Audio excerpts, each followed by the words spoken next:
ಇನ್ನು ಬೆಂಗಳೂರಿನಲ್ಲಿ 2 ಮಹತ್ವದ ಯೋಜನೆಗಳಿಗೆ ಗ್ರೀನ್ ಸಿಗ್ನಲ್.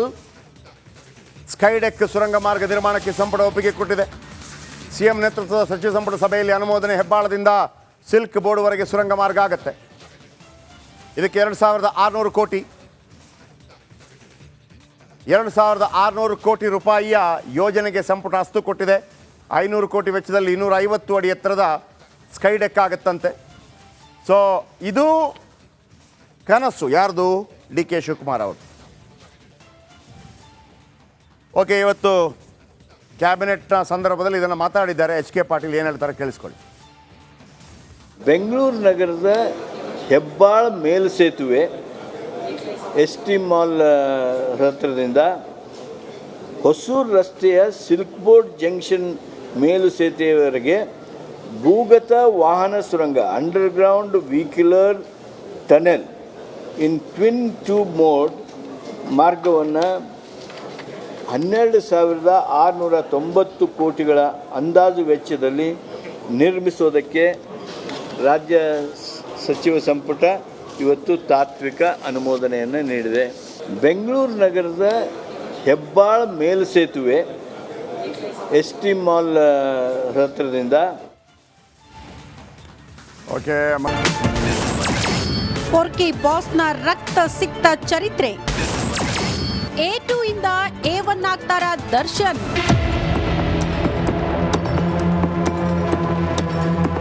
ಸುಪನಾತಿ ಸುಂದರಿ ಡೌರಾಣಿ ಲಿಪ್ಸ್ಟಿಕ್ ರಾಣಿ ಪವಿತ್ರ ಗೌಡಗಾಗಿ ರಿಯಲ್ ಹೀರೋ ಆಗೋಕೆ ಹೋದ killer gang leader Darshan Parappana ಅಗ್ರಹಾರದಲ್ಲಿ ತಂಗಳು ಮುದ್ದೆ ಮುರಿಯುತ್ತಿದ್ದಾನೆ. ಹೇಗಾದ್ರೂ ಮಾಡಿ ಜೈಲಿನಿಂದ ಹೊರಬಂದ್ರೆ ಸಾಕಪ್ಪ ಅಂತ ಇರುವ ಪೊರ್ಕಿ ಬಾಸ್ಗೆ ಟ್ರಬಲ್ ಮೇಲೆ ಟ್ರಬಲ್ ಎದುರಾಗ್ತಾ ಇದೆ.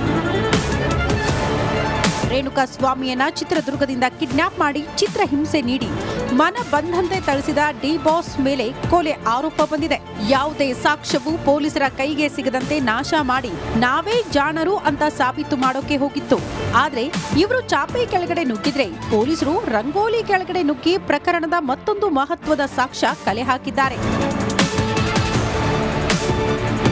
ಕೊಲೆ ಆರೋಪಿಗಳಾದ ಪ್ರದೋಷ್ ಹಾಗೂ ಉಳಿದ ಕೆಲ ಆರೋಪಿಗಳ ಮೊಬೈಲ್ನಲ್ಲಿ ರೇಣುಕಾ ಸ್ವಾಮಿಗೆ ಥಳಿಸಿರುವ ಫೋಟೋ ಲಭ್ಯವಾಗಿದೆ. ರಕ್ತದ ಮಡುವಿನಲ್ಲಿ ಪರಿಪರಿಯಾಗಿ ರೇಣುಕಾ ಸ್ವಾಮಿ ನನ್ನನ್ನ ಬಿಟ್ಟು ಬಿಡಿ ಅಂತ ಬೇಡಿಕೊಂಡ್ರು ಬಿಡದೆ ಥಳಿಸಿದ್ದು ಬಹಿರಂಗಗೊಂಡಿದೆ. ಈ ಸಾಕ್ಷ್ಯವನ್ನ ಬಲವಾಗಿ ಪರಿಗಣಿಸಿರುವ ಕಾಕಿ ಟೀಮ್ ದರ್ಶನ್ನ ಮತ್ತಷ್ಟು ಟ್ರಬಲ್ನಲ್ಲಿ ಸಿಲುಕಾಕಿಸೋದಕ್ಕೆ ಸಿದ್ಧತೆ ನಡೆಸ್ತಾ ಇದೆ. ಈಗಾಗಲೇ ಪ್ರಕರಣದ A2 ಆಗಿರುವ ದರ್ಶನ್ A1 ಆಗ್ತಾರಾ ಎಂಬ ಮಾತುಗಳು ಕೇಳಿ ಬರ್ತಿದೆ. ಯಾಕಂದ್ರೆ ಈಗಾಗಲೇ ದರ್ಶನ್ ವಿರುದ್ಧ ಸಾಕಷ್ಟು ಸಾಕ್ಷಿಗಳು ಲಭ್ಯವಾಗಿದೆ. ಒಟ್ನಲ್ಲಿ ಕೊಲೆ ಕೇಸ್ ಉರುಳಲ್ಲಿ ಸಿಲುಕಿರುವ ದರ್ಶನ್ಗೆ ಸಂಕಷ್ಟದ ಮೇಲೆ ಸಂಕಷ್ಟ ಶುರುವಾಗಿದೆ. Nagaraj Appasandra, crime bureau, Republic Kannada. Okay, ಒಂದು ಪಬ್ಲಿಕ್ ಕನ್ನಡ. ಉಳಿಯಲ್ಲ, ಇದಕ್ಕೆ ನಾನು ಬದ್ಧನಾಗಿದ್ದೇನೆ. ನೀವು ಹೇಳ್ದನ್ನು ಹಿಂಗೆ ಕೇಳ್ಕೊಂಡಿರೋಕ್ಕೆ ನಮ್ಮ ತೆರಿಗೆ ದುಡ್ಡಿಲ್ಲದೆ ನೀವು ಸರ್ಕಾರ ನಡೆಸಿ ನೋಡೋಣ, ಹೇಳಿ ನೋಡೋಣ. ಈಗ ನೀವು ಹೇಳಿದ್ರಲ್ಲ ನಾನು ಜಾಸ್ತಿ ಮಾಡೋದೆ, ಅದೇ ಹೇಳಿ ನೋಡೋಣ. ನೀವು ತೆರಿಗೆ ಕಟ್ಟೋದೇ ಬೇಡ, ನನಗೆ ರಾಜ್ಯ ನಡೆಸೋಕೆ ಗೊತ್ತಿದೆ ಅಂತ ಹೇಳಿ ನೋಡೋಣ. ಪಾಪರಾಗ್ಬಿಡ್ತೀರಿ. ಆಯ್ತಪ್ಪ, ನಿಮ್ಮ 1,000 ಕೋಟಿ ಇತ್ತಲ್ಲ, ಅದರಲ್ಲಿ 1 ರೂಪಾಯಿ ಆದರೂ ಜನೋಪಯೋಗಕ್ಕೆ ಬಂದಿದೆಯಾ? ಸರ್ಕಾರದ ನಾನು ಮಾಡಿಕೊಟ್ಟೆ ಅಂತ ಬಂದಿದೆಯಾ? ನಮ್ಮ ತೆರಿಗೆ ದುಡ್ಡು.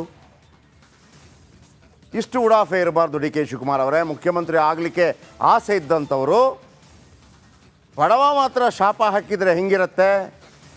ನೀವು ಮಂತ್ರಿ ಇದ್ದೀರಿ, ಉಡಾಫೆ ಯಾಕೆ? ಏನು ಈ ದೇಶ ನಡೆಯೋದು ಕಾಂಗ್ರೆಸ್ಸಿಂದನಾ? ಈ ರಾಜ್ಯ ನಡೆಯೋದು ಕಾಂಗ್ರೆಸ್ಸಿಂದ ಅಂದರೆ ಆಗಲ್ವಾ? ಒಳ್ಳೆ ಕಥೆ ಆಯ್ತಲ್ಲ. ನಾವು ನಿಮಗೆ ಬೈಬೇಕು, ಎಲ್ಲಪ್ಪ ತೆರಿಗೆ ದುಡ್ಡು ಕಟ್ಟಿದ್ದೀವಿ, ತೆರಿಗೆ ಕಟ್ತಾ ಇದ್ದೀವಿ, ಓಡಿಸಪ್ಪ ನಿನ್ನನ್ನು ಕೆಲಸಕ್ಕೆ ಇಟ್ಟಿರೋದು ಅದಕ್ಕೆ ಅಂತ ನಾವು ಬೈಬೇಕು, ನೀವಲ್ಲ. ಏನು ಉಪಕಾರ ಮಾಡಿದ್ದೀರಿ ನಿಮ್ಮನ್ನು ಗೆಲ್ಲಿಸಿ? ಬನ್ನಿ ಈ ಪ್ರಶ್ನೆಗೆ ಉತ್ತರ ಕೊಡಿ ನನಗೆ. ಏನು ಉಪಕಾರ ಮಾಡಿದ್ದೀರಿ? ಡಿ ಕೆ ಶಿವಕುಮಾರಿಂದ ಬೆಂಗಳೂರಿಗೆ ಏನು ಉಪಕಾರ ಆಗಿದೆ? 50,000 ಕೋಟಿ ಪ್ರೈವೇಟೈಸೇಷನ್ ಮಾಡ್ತಾ ಇದ್ದೀರಿ ನೀವು. ಟನಲ್ ಸತೀಶ್ ಜಾರಕಿಹೊಳಿ ಹೇಳಿದ್ರಲ್ಲ, ಗೌರ್ಮೆಂಟ್ ಆಗಿ ಮಾಡ್ತೀನಿ, ಯಾರು ಗಡ್ಕರಿ ಅವರು ಅಪ್ರೂವಲ್ ಮಾಡಲಿಕ್ಕೆ ಹೊರಟಿದ್ದಾರೆ ಅಂತೇಳಿ. 50,000 ಕೋಟಿ ಯಾಕೆ ಪ್ರೈವೇಟಿಂದ ಮಾಡ್ತಾ ಇದ್ದೀರಿ? ಬೆಂಗಳೂರಿನ ರಸ್ತೆ ಗುಂಡಿ ಮುಚ್ಚಿದ್ರಾ? ಉಪಕಾರ ಸ್ಮರಣೆ ಇದೆಯಾ ನಿಮಗೆ? 136 ಕೊಟ್ಟಿದ್ದಕ್ಕೆ ಬೆಂಗಳೂರಿನ ರಸ್ತೆ ಗುಂಡಿ ಮುಚ್ಚಿದ್ರಾ? 136 ಸೀಟ್ ಕೊಟ್ಟಿಲ್ವ ನಾವು? ರಾಜಕಾಲುವೆ ಒತ್ತುವರಿ ತೆರವು ಮಾಡಿಸಿದ್ರಾ? ಉಪಕಾರ ಸ್ಮರಣೆ ಇದೆಯಾ ನಿಮ್ಮನ್ನು ಗೆಲ್ಲಿಸಿದ್ದಕ್ಕೆ?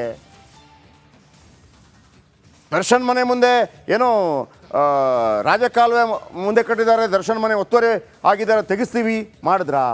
ಧೈರ್ಯ ಇದೆಯಾ? ಅಲ್ಲಿ ಹೋಗಿ ಏನು ಹೇಳಿದ್ರಿ ಅವರ ಅಭಿಮಾನಿಗಳ ಮುಂದೆ?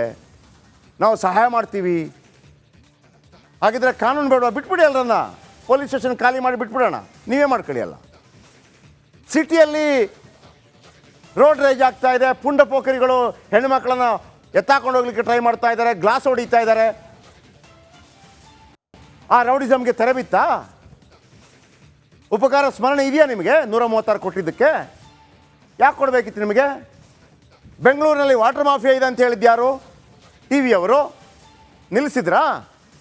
ಉಪಕಾರ ಸ್ಮರಣೆ ಇದೆಯಾ ನಿಮಗೆ? BBMPಯಿಂದ ಕಸದ ಸಮಸ್ಯೆಗೆ ಮುಕ್ತಿ ಸಿಗ್ತಾ? ನಿಮ್ಮನ್ನು ಗೆಲ್ಲಿಸಿದ್ದಕ್ಕೆ ಉಪಕಾರ ಸ್ಮರಣೆ ಇದೆಯಾ ನಿಮಗೆ? ಬ್ರ್ಯಾಂಡ್ ಬೆಂಗಳೂರು ಅಂದ್ರಲ್ಲ, ಬ್ರ್ಯಾಂಡು ಎಲ್ಲೋಯ್ತು?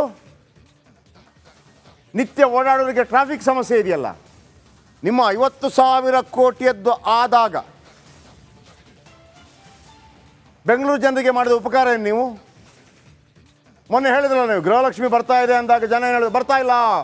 ಅಲ್ಲೂ ಬಾಯಿ ಮುಚ್ಚಿದ್ರೆ ಬರುತ್ತೆ ಬರುತ್ತೆ ಬರುತ್ತೆ. ಏನೂ ಆಗಿಲ್ಲ. ನಿಮ್ಮನ್ನು ಗೆಲ್ಲಿಸಿ ಏನು ಉಪಕಾರ ಆಯ್ತು ನಮಗೆ? ನೀವು ಮಾಡಿದೆಲ್ಲ ನಮಗೆ ಉಪಕಾರ. ಓಟ್ ಹಾಕಿದ್ದು ನಿಮಗೆ ಅಷ್ಟು ಧೈರ್ಯ ಇದ್ದರೆ ವಿಸರ್ಜನೆ ಮಾಡಿಬಿಟ್ಟು ಹೋಗ್ರಪ್ಪ, ವಿಸರ್ಜನೆ ಮಾಡಿ ಹೋಗಿ. ಗೊತ್ತಲ್ಲ, ಲೋಕಸಭಾ ಚುನಾವಣೆಯಲ್ಲಿ 140 ಕ್ಷೇತ್ರದಲ್ಲಿ ಲೀಡ್ ಆ ಕಡೆಯವರಿದ್ದಾರೆ, ನೀವಲ್ಲ. ನೀವೇನು ಗೆದ್ದೇ ಗೆಲ್ತೀರಿ ಅನ್ನುವಂಥ ಮೈಸೂರು ಭಾಗದಲ್ಲಿ ಏನಾಯಿತು? ಕುಮಾರಸ್ವಾಮಿ ಅವರು ಗೆದ್ಕೊಂಬಂದರು. ನೀವು ರೇಟ್ ಜಾಸ್ತಿ ಮಾಡೋದು ತಪ್ಪಲ್ಲ, ನಿಮಗೆ ಅಧಿಕಾರ ಕೊಟ್ಟಿದ್ದೀವಿ, ಮಾಡ್ಬೋದು. ಆದರೆ ಜನರನ್ನು ಗ್ರಾಂಟೆಡ್ ಅಂತ ತಗೊಳ್ಳೋದಕ್ಕೆ ನಿಮ್ಮ ಹಿಂದೆ ಮುಂದೆ ಸುತ್ತಾಡುವಂಥ ಕಾರ್ಯಕರ್ತರಲ್ಲ ಸ್ವಾಮಿ ನಾವು. ನಿಮ್ಮ ಕಾರ್ಯಕರ್ತರೇ ಕೇಳಲಿಕ್ಕಿಲ್ಲ ಜಾಸ್ತಿ ಮಾತಾಡಿದರೆ. ನೀವು ಸೋತಾಗಿರ್ತಾರಾ? ನಿಮ್ಮ ಕಾರ್ಯಕರ್ತರು ಕೇಳಿದ್ರಾ? ನಿಮ್ಮ ಕಾರ್ಯಕರ್ತರು ನಿಮ್ಮ ಮಾತನ್ನು ಕೇಳಿದಿದ್ರೆ ಮಂಜುನಾಥ್ ಅವರನ್ನು ಸೋಲಿಸಬೇಕಾಗಿತ್ತು, ನಿಮ್ಮ ತಮ್ಮನನ್ನು ಗೆಲ್ಲಿಸಬೇಕಾಗಿತ್ತು. ನಿಮಗೆ ನಿಮ್ಮ ತಮ್ಮನನ್ನು ಗೆಲ್ಲಿಸೋಕ್ಕಾಗಿಲ್ಲ, ಅಲ್ಲಿ ಮುನಿರತ್ನ ಅವರನ್ನು ಸೋಲಿಸೋಕ್ಕಾಗಿಲ್ಲ ನಿಮಗೆ. ನಮ್ಮ ಹತ್ರ ಏನು ಬಂದು ಮಾತಾಡ್ತೀರಿ ಜನರ ಹತ್ರ?